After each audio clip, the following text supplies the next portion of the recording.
business and infrastructure. The boardwalk was built 30 years ago, and currently the pavers are uneven and create a safety issue for residents and visitors alike.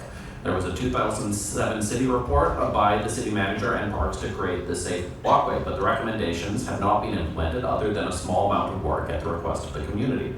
Beside it is Columbia, and when businesses were asked for questions in this debate, the revitalization of Columbia Street and vacant storefronts was the #1 thing that came up from businesses on the list of emails that we got. So the question is, what is your commitment and timeline to ensuring the boardwalk and Columbia are vibrant and safe places to walk and play? And we'll begin with Councillor Johnstone.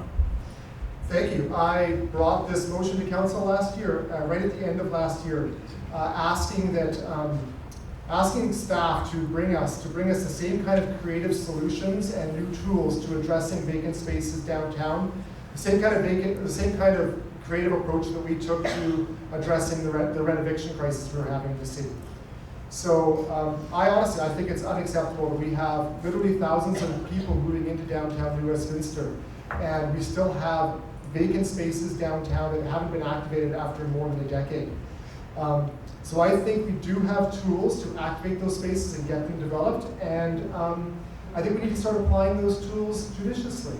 Some of it is just, it's really expensive to develop in downtown New West right now, and we have tools that we can do to reduce parking requirements downtown for new buildings. We can use commercial space as amenity, which is another way that we can actually get more value out of a building to ensure that there's community serving retail at grade when we build new downtown. Those little changes can help new developments pencil out, because right now people are too willing to just sit on an empty spot downtown and pay their property taxes and just receive the benefits of increased property values going up even though they're not improving their properties. So that all said, 10 seconds. Other than that, okay, I'll wait for debate to talk about how great I think the BIA is doing it. I would love to give you all infinite time, but I know what that would take place with 3 politicians on stage. We will go next to Mr. Armstrong. You have 90 seconds. Thank you. You know, my father-in-law is in a mobility aid scooter, and he was out here for the Labor Day weekend, and he specifically complained about the boards in front of this building and the boards in front of the building next door. In particular, is being uneven, and I know that those boards are ostensibly maintained respectively by this building and the building next door, but of course our city and our bylaw enforcement folks have the ability to make things happen there. That doesn't address what happens on the other side of Begbie Street and the railway. So in terms of revitalizing the downtown core, we want to use some creative, innovative incentives to get a significant improvement on the number of vacant storefronts. And our target is to have 25% in the next 4 years. 25% fewer vacancies in the next 4 years. We want to undertake a Reimagine Columbia Street initiative, and that would get a more diverse set of merchants, and we're not all. And so the CBC ran something on this today. It's like, all we see is bridal stores, and we know, Anita's here, she does not operate a bridal store. We know that not all the stores on Columbia Street are bridal stores. Alejandro and Paul, they operate restaurants, not bridal stores. We need to get an even more diverse group of retail merchants to animate the streetscape. And we want to actually find ways to direct the traffic from here to there. These are a few of our ideas. We also want to use the unique position of Douglas as a way to encourage people to get into the downtown and east side areas as a place to live, set up, and do business, or both. Thank you very much. And finally, we will go to Chuck. Thanks.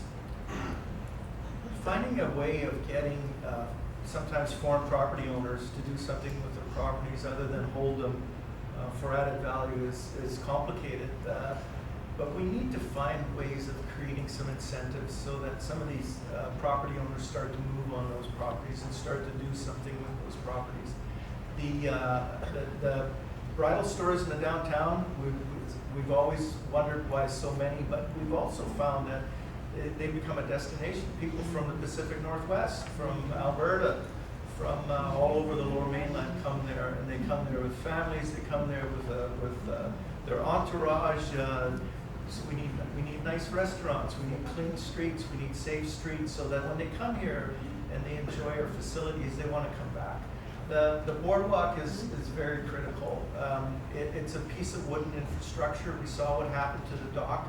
I'd like to see that boardwalk replaced with something fireproof. I see cigarette butts there, and I shudder this summer to see cigarette butts between the cracks of the wood. It's shocking. If that infrastructure ever caught fire, it would be disastrous. We need to look at making it safer so that it's fire retardant and that it's safe for people to move on walking and all kinds of mobility devices. All right, thank you very much. To start off the 5 minutes sort of more open debate about this, I'll put a question to Ken. And Ken, you said we need to, quote, create innovative incentives to open up places. And while those are lovely buzzwords, I'm wondering if you can talk more specifically about what tools you would actually use or you're considering using to try and get those spaces open. Well, the key here, of course, is we're not going to use a stick, right? We need to engage those landlords and come up with ways. And we have some thoughts on how to revitalize the downtown, as I've mentioned. Patrick has alluded to parking. I would suggest another way of looking at parking is we allow free parking in the downtown core and uptown. That's going to bring businesses down. It's going to make it more attractive. I think that developing timeline and streamlined permit process is going to make it easier to get tenants into those spaces. And I've heard stories that some of the bylaw requirements surrounding upgrading can be remarkably onerous for would-be tenants, and it just becomes a deterrent. So thinking things through a little bit sort of outside the box like that. Just circling back to address the boards, $400,000 a year is what the city's investing in actually upgrading the boardwalk. You probably, if you live down on the quay, you notice there was a bunch of work going down on the far end of the quay.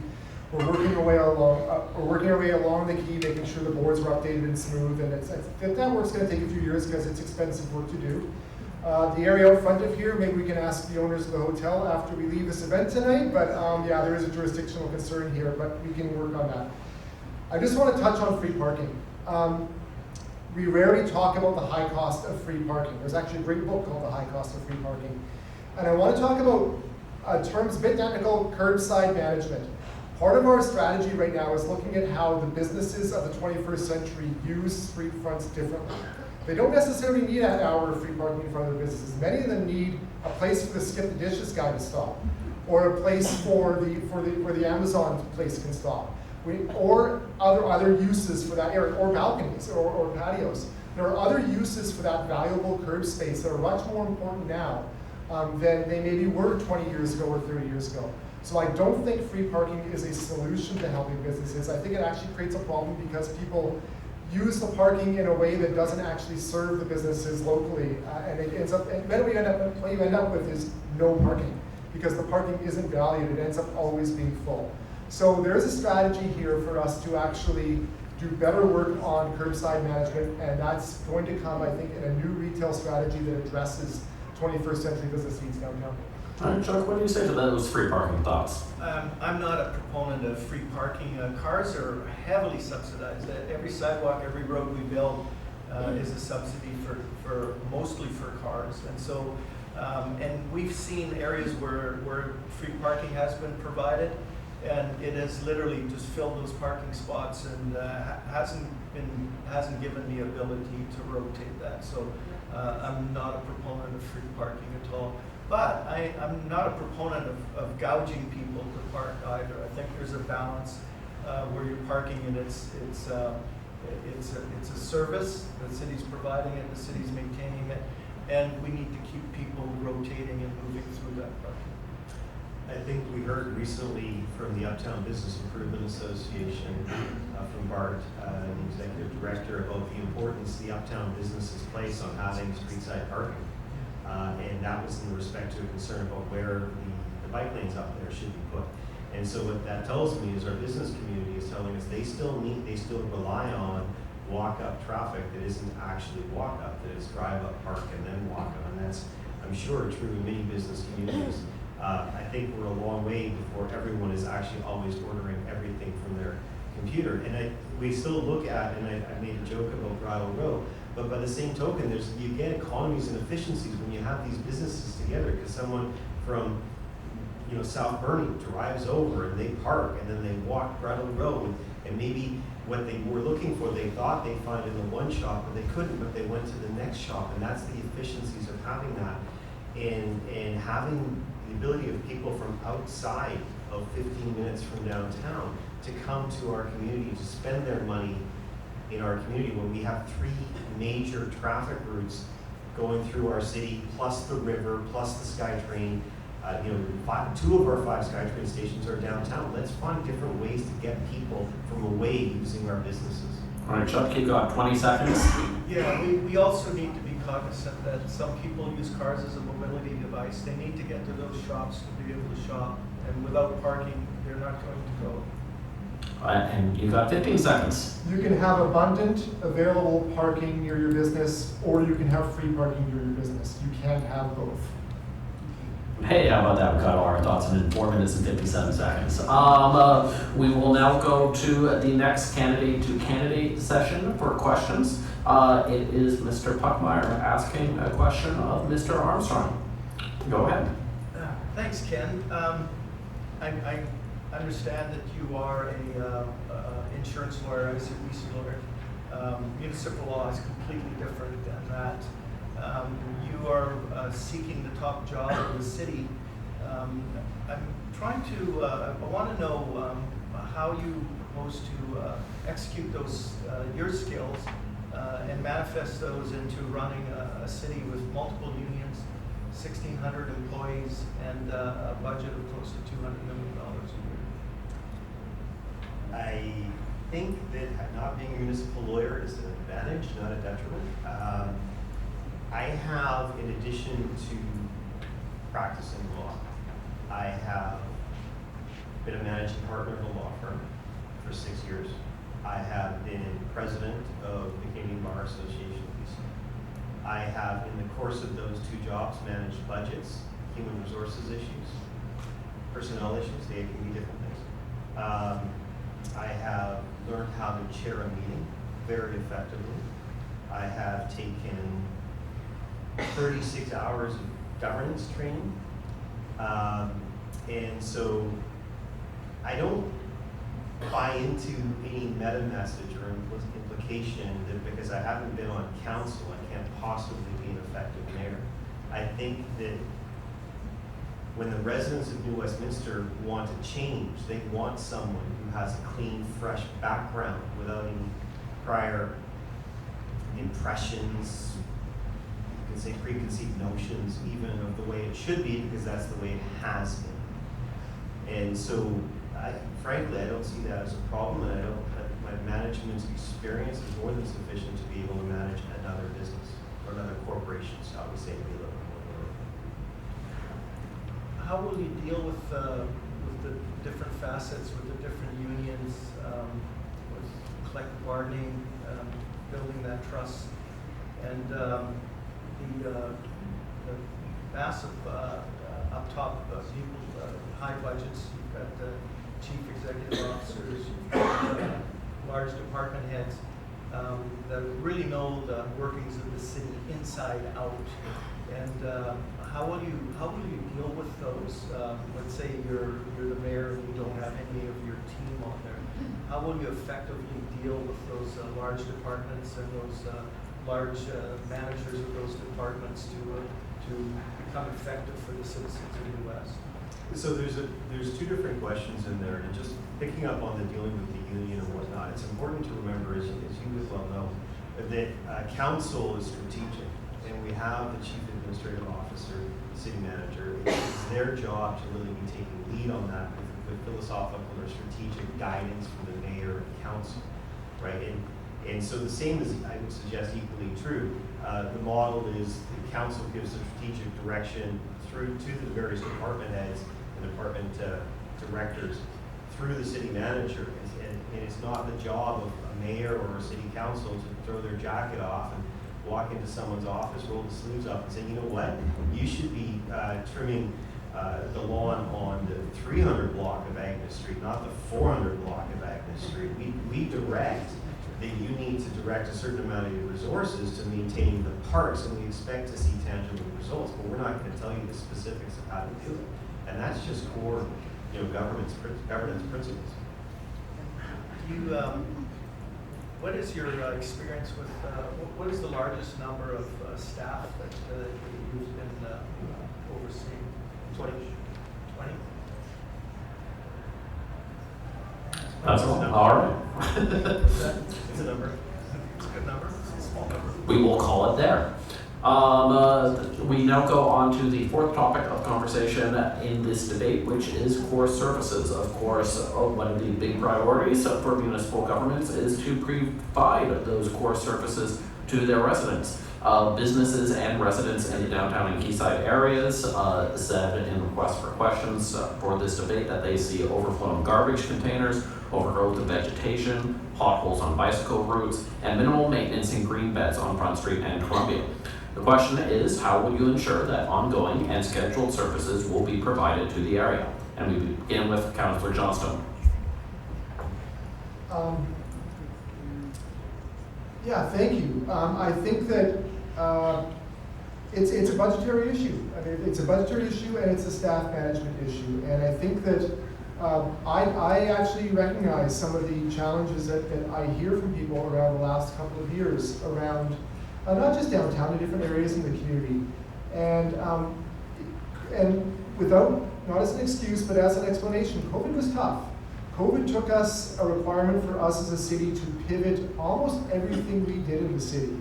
And we talked a lot about the work that healthcare workers did and the work that first responders did and the heroic work they did during COVID. But we didn't spend as much time talking about the work that municipal workers did during that time, keeping your businesses supported, keeping the water running, keeping the sewers working, keeping the lights on, and doing that important work. And that required a lot of pivoting of people's work during the COVID period. And so, yes, some maintenance of work like that fell behind. But that is an operational decision that had to be made in order to make sure we were supporting various things, from making sure that we were maintaining social distances in parks and trails and and in city facilities, because that is what was required by provincial law. 10 seconds. Oh, so, yeah. So I recognize that was a problem, and I think we are past that bad phase we went through. I guess would be the last piece of that. All right, thank you. We then go to Mr. Armstrong. Thank you. A mentor of mine told me, he says, hey, you want to be mayor, you understand your job. Your first job as mayor is you're the chief trash collector. I said, no, chief trash collector. And I started snickering. And he said, no, you don't get it. If your neighbor's trash doesn't get picked up, you're going to hear about it. You're going to hear about it, and you're going to hear about it from a lot of people. It's the first thing residents care about. And so we need to make sure that these core services are priorities. And core services, I talk about regularly, maintaining our streets, maintaining our sidewalks, maintaining our parks. In my neighborhood, we have the Riverwalk, the Port Royal Riverwalk, and it's beautiful. There's a stretch of it that's only a bit more than a meter wide, though. And we talk about social distancing, so it's very hard to keep 6 feet away from someone or a meter away from someone if the path's barely a meter wide. And then they got parks tended bushes on either side that tend to grow, which is good because they're alive, but they grow over the path. And so now we've got this 1.1 meter path that's suddenly maybe 2.5 feet. And so we're not even achieving that. And it's about prioritizing. So we as a group are actually committed to, in the first 100 days, if elected, to directing the city staff to come up with a specific plan to identify the most serious examples of potholes, lifted sidewalks, and make sure that there's a plan to get those fixed, and frankly, a plan to identify and repair this stuff. All right, thank you very much. And finally, Mr. Buckmeyer. Thanks. Well, that plan is in place, so it'll be easy on your first 100 days to not have to deal with that. Yeah, infrastructure, keeping our cities clean, keeping our streets clean. I think we do a relatively good job, but what my observation is we're not consistent. If you go down the boardwalk here and you walk along the river, you see the plantings the rare plantings, the beautiful plantings that we maintain. The gardens are unbelievable. When tourists come into town to visit me, I take them down there all the time. And then you get to other areas where you see that there's less approach. I think there needs to be a better balance on how we deal with it. We have, sometimes I hear complaints about garbage. We've had to remove a couple of garbage cans because people abuse them. They bring their household garbage and they overflow those cans, and then they're all over the streets. And so we need to find the right kind of balance, and we need to make sure that that our streets are clean. I always say that the #1 economic development tool that we can have is clean and safe streets. And so I think that we should bridge those inconsistencies, and we should apply the same throughout the city on keeping the green space, the vegetation, and the clean streets. Thanks very much, Chuck. My question to kick off the 5-minute open conversation to this is to Pat. Pat, you said at the beginning that this was partly a budgetary issue.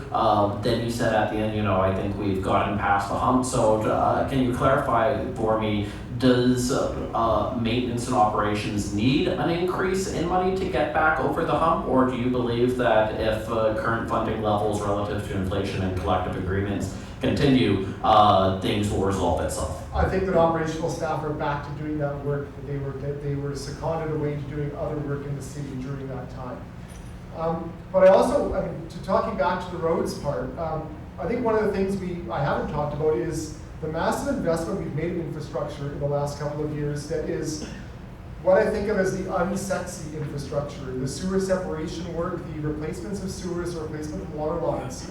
And there's been a lot of disruption of roads in the city in the last couple of years because we're building that important infrastructure. We accelerated building that work because we managed to get grants from the federal government to fund a lot of that work. So we accelerated the work in our capital plan to take advantage of those federal grants. That means we haven't paved the roads because we don't want to pave the road just before we put a new sewer in the road because we're going to dig it back up. So there are some roads that are in pretty bad shape, and they've been that for a while because we're waiting for that work to be done before we can put the new pavement down. That said, there's a lot of paving going on in the city right now. We spend about 4 times as much per year on annual asphalt installation than we did the year that I was first elected to council. So we have some catching up to do, but we are getting that work done. I would say a couple of things. I think most residents would raise their eyebrow at the idea that we're caught up when it comes to sidewalks, the parks, and the streets. Getting caught up, okay. When we talk about the sewers, I'm sure it hits a nerve for some of us downtown. And we as a group are very committed to establishing a better relationship with Metro Vancouver such that if they have to drop more sewer lines, they won't leave their pipes on our roads for weeks that felt like months. And that we can't let Metro Vancouver. What a great relationship we have with Metro Vancouver, where they had a delay from a contract. This is not a city contract, the project, this is a Metro Vancouver contract.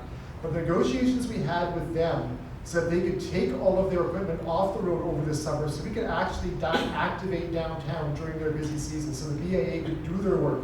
So we could have a Pride, we could have Car Free Day, we could have Friday in front, so we could actually have an